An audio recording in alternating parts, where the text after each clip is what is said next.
kenapa banyak orang akhirnya melakukan curhat online?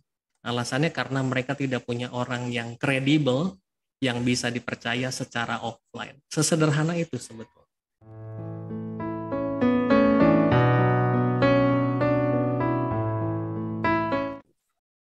Oke, shalom semuanya. Saat ini saya bersama dengan seorang teman saya. Dia adalah seorang pegiat media sosial. Dia sangat aktif di dalam melayani Tuhan dan sangat punya kerinduan di dalam pelayanan media sosial. Nah, namanya adalah Martin Wijaya. Shalom Martin. Hai, shalom Ko Oi. Gimana kabarnya?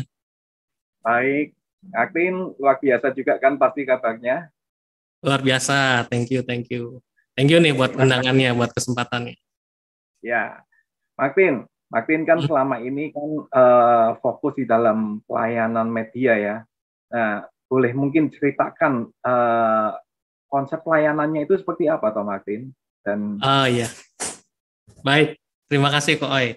Mungkin perkenalan dulu ya. Nama saya Martin Wijaya. Teman-teman, saya hari-hari ini melayani di sebuah organisasi global namanya Christian Vision. Itu pusatnya ada di UK, ada di Inggris.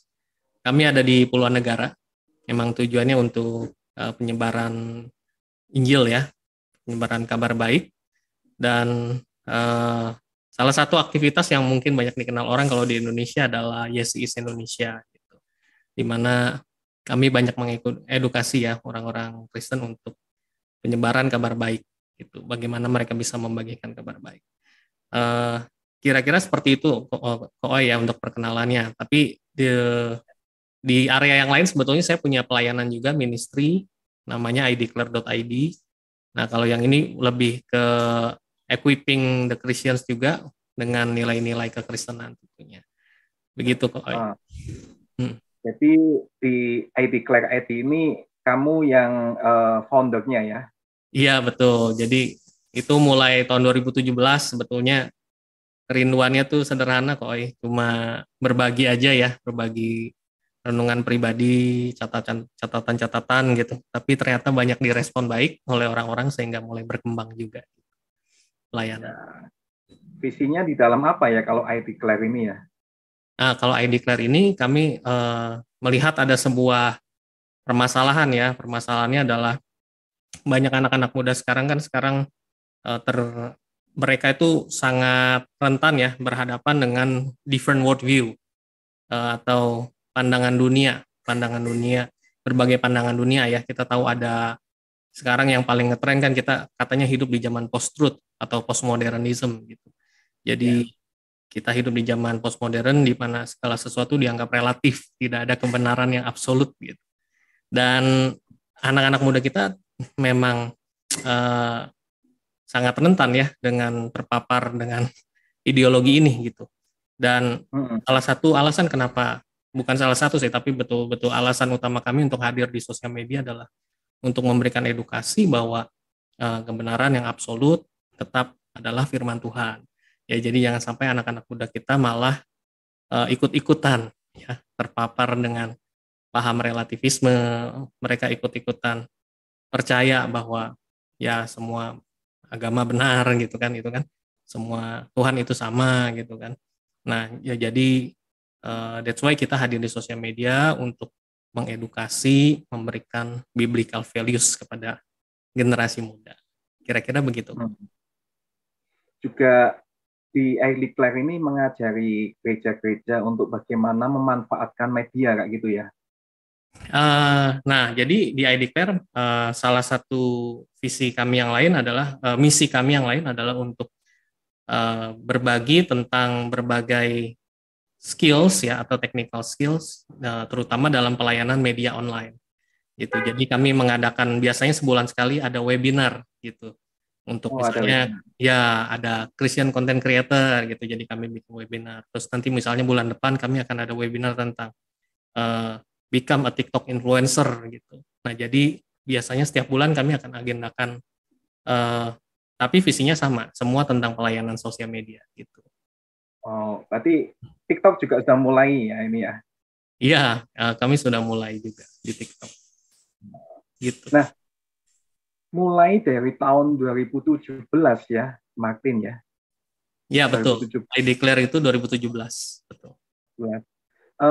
Itu eh, tantangan-tantangannya itu pasti ada kan? Wah, banyak kok. Eh, jadi Apa gimana contohnya? ya? 2017 itu kan memang saya awalnya mulai sendiri. Visi pun belum tajam. Kerinduannya cuma berbagi itu ya tadi ya, saya rindu berbagi, tapi ternyata direspon baik, followernya juga bertumbuh, sehingga saya kemudian melihat wah ini harus diseriusin gitu ya. Kayak rasa Tuhan nggak kebetulan gitu untuk eh, memanggil saya juga untuk mencoba area ini, pelayanan ini. Dan kemudian saya semakin diperkuat, saya merasa memang Tuhan betul-betul memanggil di area ini, dan I Declare pasti bukan kebetulan ada di sosial media. Kemudian saya mulai berdoa sama Tuhan juga, ini mau dibawa kemana Tuhan. Nah, tantangannya banyak. Waktu saya masih sendiri ya, itu kan pelayanan apapun kita gampang burn out ya, kok ya. Sempat Karena mau burn out. burn out ya. Karena kita kan dalam kehidupan kan juga punya masalah ya kan, ada Ya, benar. dalam hubungan, dalam pekerjaan ya kan, dan itu semua bisa berpengaruh juga gitu dalam pelayanan gitu. Nah itu satu, burnout. Jadi kadang kalau ada masanya juga saya pernah sampai vakum 1 bulan sampai 2 bulan gitu ya, tidak bikin konten karena ya untuk rest dulu gitu, untuk fokus dulu dan tanya Tuhan lagi ya mau dibawa kemana nih Tuhan, I declare gitu. Nah itu satu. Kedua, kemudian saya sadar segala sesuatunya ini, pelayanan ini masih bergantung sama saya.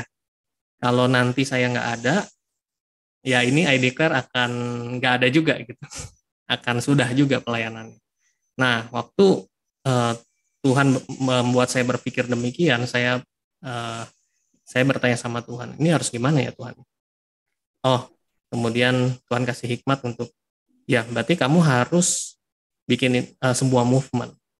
Jadi jangan jangan buat ini punya kamu sendiri ya. Dan Tuhan sampai tanya, memangnya kamu mau bikin kerajaan I Declare sendiri gitu ya. Waduh, saya merasa tertemplak dan ya enggak Tuhan gitu ya. Buat apa gitu kan? Saya bikin kerajaan I Declare sendiri, sehingga kemudian ya berarti tidak sulit buat saya untuk melepaskannya dan melibatkan lebih banyak orang harusnya. Oh iya Tuhan. Akhirnya saya ikut, dan puji Tuhan sejak awal pandemi ya. Sejak awal pandemi kami sekarang jadi sebuah tim content creator gitu. Saya mulai melakukan banyak rekrutmen karena saya mengisi beberapa workshop ya. Kemudian saya menginvite siapa yang mau bergabung ke dalam tim content creator kami. Nah, di mana di sana saya melatih juga mereka jadi penulis, jadi desainer, jadi video editor, dan bukan cuma bikin konten aja, tapi kami juga menjawab respon, melakukan konseling, mendoakan di direct message, yaitu semua bentuk pelayanan kami walaupun nggak kelihatan ya kalau yang di konseling tadi di direct message. Tapi itu setiap hari kami lakukan. Nah, jadi akhirnya berkembang hampir ada 20 orang sekarang di tim I Declare Kooi per hari ini. Mantap ya. Jadi Iya, sekarang kerja sama tim ya, bukan kerja sendirian tapi kerja tim ya betul. sekarang. Betul. Jadi segala sesuatu yang tadi masalah-masalah di awal itu akhirnya bisa dikelola. Yang burnout lah, yang capek lah, yang rasa sendiri dan sebagainya, akhirnya bisa dikelola dengan adanya tim ini.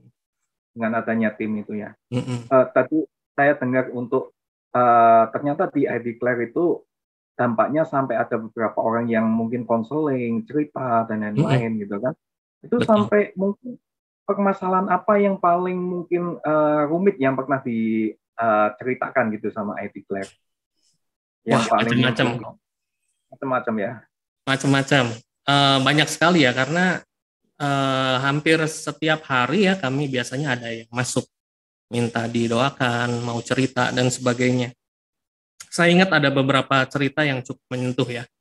Hmm, Apa tapi itu? saya nggak tahu apa saya bisa ceritakan secara gamblang ya. Mungkin secara Garis general aja besarnya. ya, secara general aja Ya. ya. Oh ya. Yang pertama tuh ada seorang wanita, dia anak dari salah satu pengerja gereja juga yang sangat aktif. Jadi Hmm. lingkungannya, dia hidup di lingkungan gereja. Anak muda ini, tapi dia merasa eh, dia tidak bisa jujur apa adanya di dalam komunitasnya. Karena dia menyimpan dosa pribadi, dia bilang. Dan saya nggak bisa ceritakan seperti apa ya. Dan ya ini dia seorang wanita dan menyimpan dosa pribadi, dan buat dia tuh sangat berat sekali. Dia merasa dia kehidupannya munafik gitu ya. Dia merasa pakai topeng di komunitas gereja, dia nggak bisa cerita ke siapa-siapa, sementara dia merasa tertuduh terus-menerus. Nah, buat saya ini cukup miris ya. Mungkin ada juga orang-orang seperti ini di luar sana gitu. Dan mereka nggak Iya, bisa iya. cerita circle-nya mereka karena takut merasa dituduh, takut merasa dihakimi. Merasa dihakimi gitu ya. Betul. Nah, itu saya sedih juga ya mendengar seperti itu, dan yang bisa kami lakukan adalah kami mendoakan, mensupport. Kapanpun dia mau cerita kegelisahannya, kami mendengar, kami mendoakan, kami selalu jawab DM-DM-nya dia gitu. Dan puji Tuhan, selang berapa lama ya, sekitar 3 atau sampai 6 bulan, saya lupa ingat, ternyata dia mengalami progres. Nah, karena mungkin dia sempat cerita dan kami follow up, kami doakan juga ya. Saya percaya Tuhan bekerja dalam kehidupan dia. Dia mengalami progres, dan waktu kami tanya lagi, dia, Kak, terima kasih ya sudah jadi bagian dari pertumbuhan saya. Saya sekarang sudah meninggalkan dosa lama saya. Dia bilang, wah, kami bersyukur banget dengan kisah itu ya. Nah, itu satu cerita. Ada banyak kisah sih sebetulnya kok. Bahkan dari orang-orang yang belum mengenal Kristus pun beberapa kali datang ke DM kami tanpa kami ekspektasi ya, maksudnya ya mereka mungkin tahu ini akun rohani, akun Kristen. Ya, ya. Tapi mereka yang belum mengenal Kristus juga datang. Ada yang cerita, Kak, saya, Ya. ya Kak, ya gimana kok? Yang belum kenal Kristus itu malah datang untuk minta tahu tentang Yesus itu sendiri itu apa ya? Iya betul kok. Jadi yang menarik gini, ada salah satu cerita tuh, dia datang, dia bertanya tentang Yesus karena dia bilang, saya didatangi Yesus, Kak, di mimpi saya. Sesosok yang mirip Yesus, katanya. Saya pengen Ya, tahu ya. seperti apa Yesus itu. Wah, kami senang banget dengarnya. Kami langsung cerita, kami cerita tentang Injil juga, kami cerita tentang Tuhan. Yesus adalah Tuhan yang berbeda sekali karena dia satu-satunya Tuhan yang mau datang ke bumi ya. Sementara Tuhan yang lain kita semua harus berusaha dengan segala daya upaya kita untuk mencapai surga gitu. Tapi dia Tuhan yang mau menyatakan diri datang ke bumi. Wah, dia begitu mendengar itu, dia bersuka cita, dan dia mau dihubungkan akhirnya ke salah satu komunitas gereja. Kami bersyukur ya. Dan itu salah satu pelayanan kami bukan cuma melayani di DM aja ya, mendoakan, mengkonseling, tapi kami juga menghubungkan orang-orang ini ke komunitas gereja. Oh ya, ya. Jadi Mantap. dari hulu ke hilir gitu, benar-benar Oh, sampai ke mantap. ujung gitu. Kami pengennya ada buahnya tuh sampai ke ujung, karena kami tahu di online kami hanya jadi jembatan aja. Oh, Jembatan. mm-mm. Nah, permasalahannya Kak gini, apa Martin? Mm-mm. Ternyata kalau masa-masa zaman-zaman sekarang ini kan kenapa ya banyak orang itu bahkan orang-orang yang mungkin aktivis, orang-orang yang mungkin dia punya apa punya jabatan di gereja atau apapun itu tuh mereka seringkali kenapa mereka tidak bisa share atau cerita dengan pemimpin mereka, Mm-mm. malahan dengan media mereka bisa lebih nyaman ya.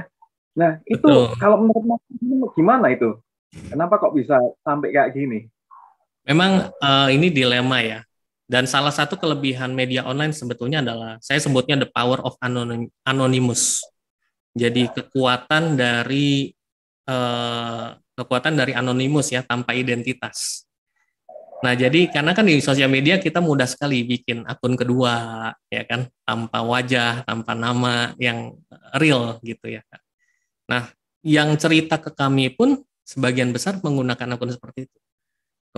Jadi bukan akun aslinya. Tapi karena mereka dengan anonimus tadi, jadinya mereka mudah cerita. Mereka tidak merasa, kan kakak nggak tahu siapa saya bisa cerita apapun. Gitu. Di sosial media. Nah, akhirnya dengan keterbukaan seperti itu, saya lihat ini jadi sebuah peluang yang besar sekali ya untuk kita melayani di online gitu. Jadi orang-orang yang nggak bisa cerita di dunia offline, mereka akhirnya bisa cerita di online. Begitu, karena the power of anonymous tadi. Ya, kekuatan dari identitas palsu tadi, ya kan. Dan menarik karena akhirnya ya juga bukan cuma orang-orang yang belum kenal Tuhan yang bisa cerita, bahkan orang-orang di kalangan Kristen sendiri pun yang berada di circle rohani pun akhirnya mereka bisa cerita juga. Gitu sih kok. Jadi, Hmm. tapi kan seharusnya setiap yang namanya kita orang Kristen itu kan pastinya kan punya kakak rohani, pemimpin rohani Hmm. dan lain-lain. Hmm. Nah, harusnya kalau seumpama mereka tidak bisa untuk bercerita, berarti ada eh, sebuah yang harus Ya, kita, satu yang hilang ya. satu yang hilang di dalam yang namanya mungkin kepercayaan itu sendiri ya. Betul. Iya kan? Betul sekali Koi. Dan saya menemukan memang ada banyak sekali komunitas rohani yang tidak ideal.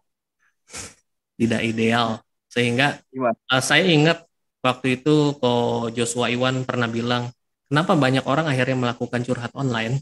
Alasannya karena mereka tidak punya orang yang kredibel yang bisa dipercaya secara offline. Sesederhana itu sebetulnya. Jadi apapun itu alasannya, entah itu walaupun mereka ada di komunitas gereja, walaupun mereka punya kakak rohani, kalau itu tidak berfungsi, berarti mereka tidak punya seseorang yang kredibel dan bisa dipercaya secara offline.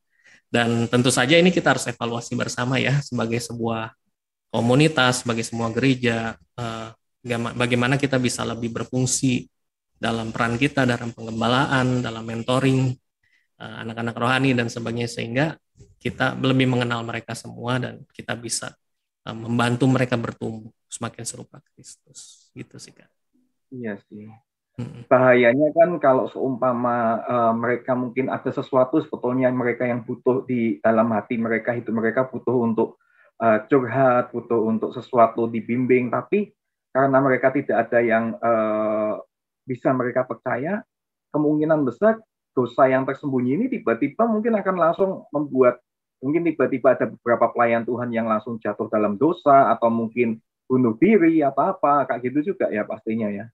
Iya Kak, macam-macam ya, karena memang biasa memang ya ini celah lah ya, celah dalam komunitas, celah dalam pengembalaan. Kalau akhirnya kita tidak punya hubungan yang baik dengan anak-anak rohani, pasti pelan-pelan bisa rontok dengan masalah pribadi, dengan dosa pribadi. Saya sepakat sih.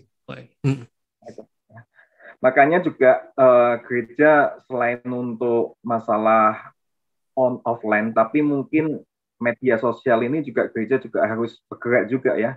Kalau Betul. enggak, ya. Jadi kalau untuk gereja sendiri sebetulnya fungsi media sosial itu adalah menjaga interaksi dan hubungan dengan jemaat, sehingga itu bukan cuma di kegiatan gereja, bukan hanya di Sabtu Minggu saja. Jadi Ya. interaksi dengan gereja bukan hanya di Sabtu Minggu saja. Dengan adanya sosial media, aktivitas kita, konten-konten kita, nah kita tuh terus menjaga interaksi dengan jemaat dari Senin sampai nanti Minggu lagi gitu. Karena kebanyakan sekarang hampir semuanya Mereka itu ada di sana ya. oh, Betul pakai sekali. gadget semua ya. Ya, di media sosial, gadget, waktu-waktunya banyak diluangkan di sana ya, Betul, tiap betul. orang itu. Nah, mungkin ada pesan-pesan dari Martin untuk pelayanan media sosial ini buat kita-kita, kami, setiap orang-orang Kristen, gereja, dan lain-lain. Mungkin apa pesannya mungkin saat ini? Iya, mungkin saya bagi jadi beberapa ya. Jadi dua lah. Yang pertama mungkin buat gereja, pemimpin gereja. Eh, Saran saya adalah pertama, eh, kita harus lebih intentional dengan sengaja ya, maksudnya dengan sengaja untuk berinvestasi dalam pelayanan sosial media. Kenapa? Dan kita harus lebih serius. Saya melihat gini, kalau tidak ada pandemi ya, Koy, saya rasa gereja sampai sekarang belum maksimal, belum akan berpikir untuk pelayanan online. Ya, kalau Iya, tidak iya. ada pandemi. Nah, saya cuma berpikir sederhana begini, apakah jangan-jangan dengan adanya pandemi memang salah satu tujuan Tuhan adalah untuk membuat percepatan di area dan sedikit memaksa mungkin di area Iya. implementasi teknologi digital ya dan sosial media agar gereja bisa cepat, ini tuh penting gitu. Dan saya encourage sekali untuk para hamba Tuhan, untuk para church leader, ayo kita berinvestasi, buat tim, equip anak-anak muda kita dengan pengetahuan sosial media ya, dengan pengetahuan media dan sebagainya, equip, kirim mereka ikutin training-training, ikutin uh, workshop-workshop ya, sehingga mereka jadi orang-orang yang skillful, mereka bisa melayani di gereja lokal dan berkontribusi di pelayanan media tentunya. Karena sudah pasti yang agak-agak senior kan biasanya lebih gaptek ya. Mereka agak kurang gitu untuk beradaptasi dengan teknologi, tapi anak-anak muda mereka hidup di sana. Mereka ada di sana. Jadi saya encourage sekali gereja bisa mulai berinvestasi, dukung mereka, bukan cuma ke people-nya, tapi juga ke teknologinya, ya kalau perlu beli kamera, kalau perlu support, apalah bikin aplikasi dan sebagainya, itu bisa dipertimbangkan. Gitu. Itu satu. Yang kedua, buat para jemaat ya, orang-orang Kristen, saya melihat gini, hari-hari ini kasih menjadi dingin, yaitu kan seperti Tuhan ya.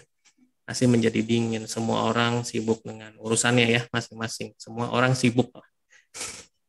Tapi satu hal yang jadi langka dan satu hal yang jadi mahal di dunia online, walaupun bukan cuma online aja tapi juga di dalam kehidupan nyata, adalah kehadiran atau saya sebutnya availability. Nah, encouragement saya adalah ayo hadir dalam kehidupan keluarga kita, hadir dalam kehidupan teman-teman kita, hadir dalam kehidupan followers kita. Tunjukkan kita peduli, tunjukkan kita ada, tunjukkan kita mudah diakses, kita mudah dihubungin. Kalau sewaktu-waktu mereka butuh kita, kalau sewaktu-waktu mereka butuh pertolongan. Sehingga saya rasa ini salah satu cara kita menunjukkan kasih Kristus, yaitu dengan kehadiran. Dan kita harus mulai fasih ya, fasih untuk menggunakan media untuk melayani. Contoh sederhana adalah kita video call misalnya, mendoakan, atau kirim voice note ya, mendoakan. Itu harusnya jadi sesuatu yang biasa buat kita hari-hari ini. Sehingga pelayanan tuh lebih fleksibel, media ada lebih dimanfaatkan, dan pelayanan kita bisa lebih tajam. Begitu sih pesan saya. Makasih banyak Martin buat pesan-pesannya. Saya rasa kita semua tahu bahwa media sosial itu sangat penting di dalam membantu pelayanan kita ya.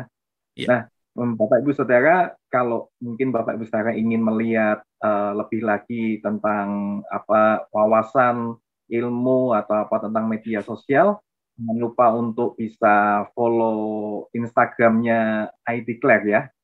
Iya, di ideclare.id, Instagram pelayanan kami, betul. Kalau untuk tips-tips strategi tentang pelayanan media, di Instagram pribadi saya, di Bro Martin Wijaya.